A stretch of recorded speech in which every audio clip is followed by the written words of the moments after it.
Happy Friday. I hope everyone's having a great day.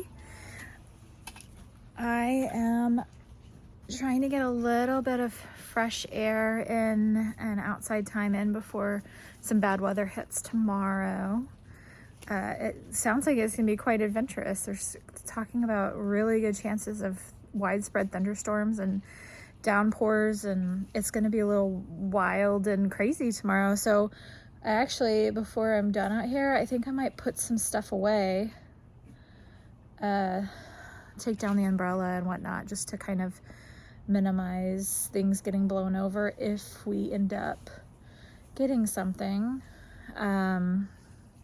It's also nice and cool today, so I might do a little bit of yard. As you can tell, that's all tomatoes. We've had so many tomatoes. Okay, so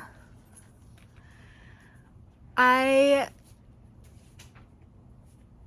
am realizing how helpful this channel has been. If you guys saw the last video, it's been a year since I started this channel, and how much this has helped me not just process my grief of losing my sister, but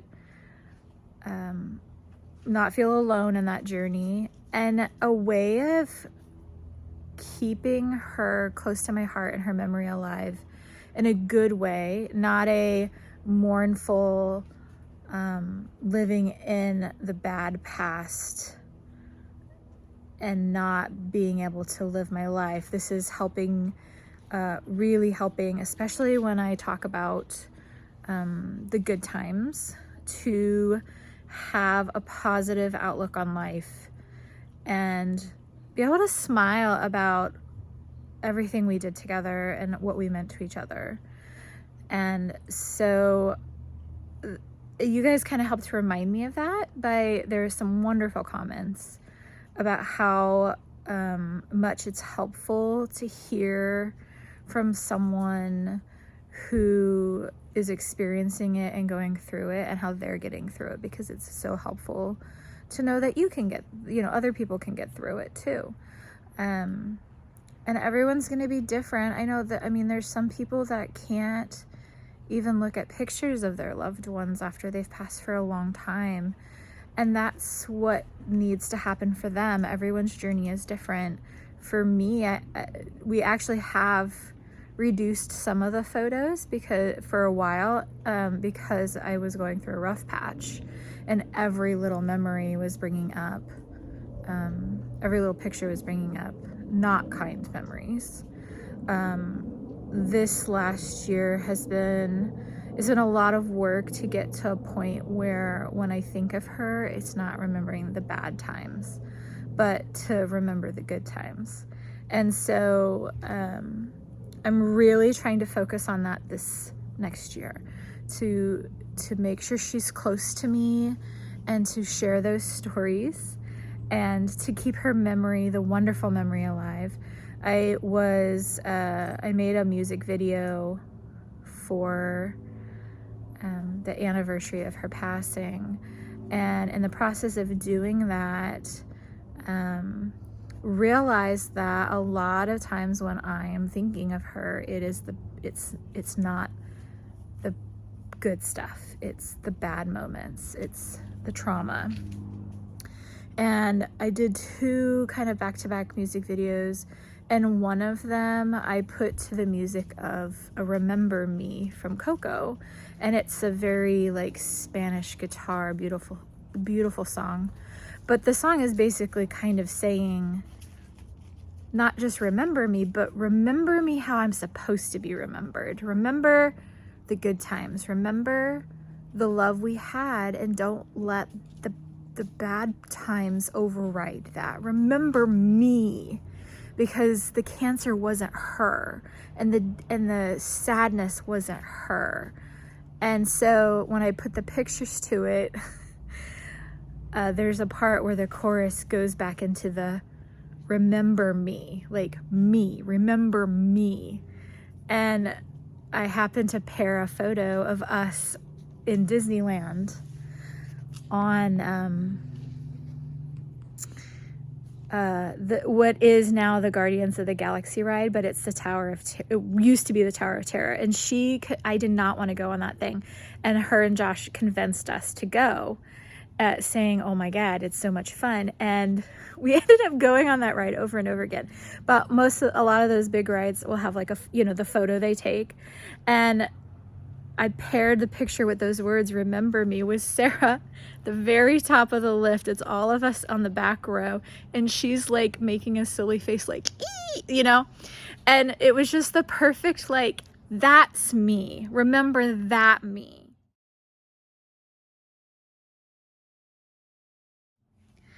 And so anytime now that I start to kind of drift to those not so kind moments, not so good moments, I play the second half of that music video to remind myself, because that's what she wants us to remember. And so that's what my goal is, I think, for this channel and for anyone who has lost someone, to help us cling on to and remember who they really were, right? And to keep them close to our hearts. I feel like the sun's coming out to be like, you got it, girl. You guys got it too. So another thing that you'll notice that I have this blanket around my my neck here. This is probably the most cherished possession I now have. This is the blanket that Sarah had as a child. It's her pink blanket. She didn't go anywhere without this pink blanket.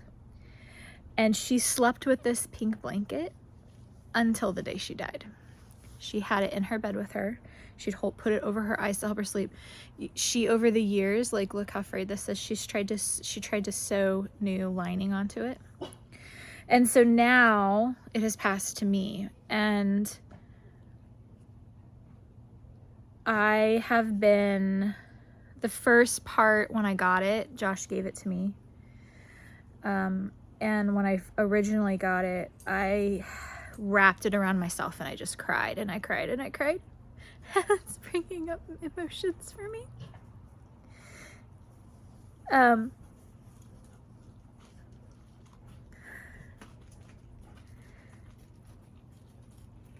And I'm even scared to wash the damn thing because it smells like her. Okay.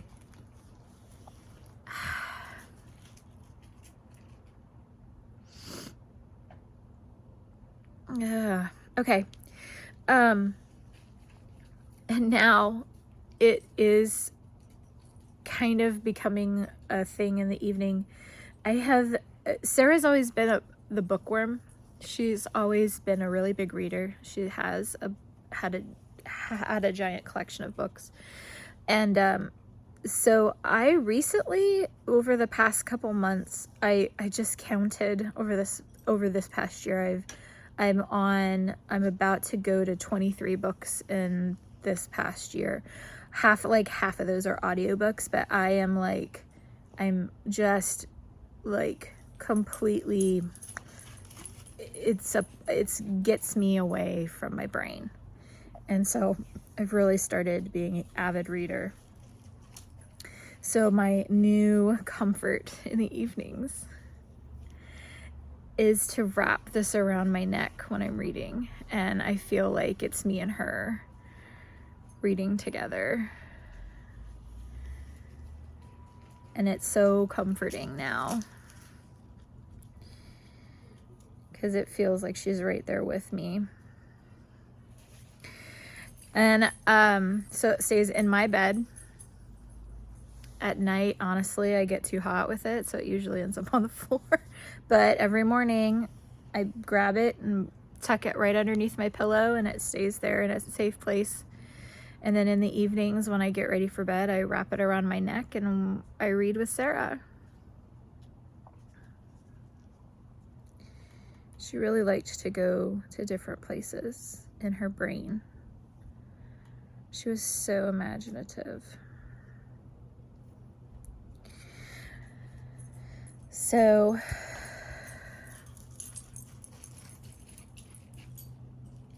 I'm glad I got that out. There's been some thoughts that have been like whirling through my head about this pink blanket. That, so when we grew up in Louisiana, we very much, even when we were really little, were aware of the possibility of tornadoes and bad weather. And we had, even in school, we had tornado drills. And Sarah and I both had this list of, like, if the sirens went off, what we would grab. And for her, for me, it was a pillow. I don't know why I was so attached to a pillow, but I wanted my pillow. That was my comfort. And for her, it was her pink blanket. And those were the things we would grab before we would go into the middle of the house and get in the bathtub. And now I feel like if anything were to ever happen, I don't know, a fire or whatever, this would be the thing that's on the list for me to grab. It's a physical possession, and that feels weird to be so attached to it, but it just feels like she's wrapping herself around me. So thanks for letting me process that. I hope that helps somebody realize it's okay to process in their own way and process however you have to. Take some time outside and just let the thoughts come and think about it and let it go. You feel a lot lighter after. So I hope you guys have a wonderful Friday. I hope that was some insight into both my grief journey and Sarah's life, how wonderful she was, and that it helps somebody else. So I will talk to you guys soon. Bye.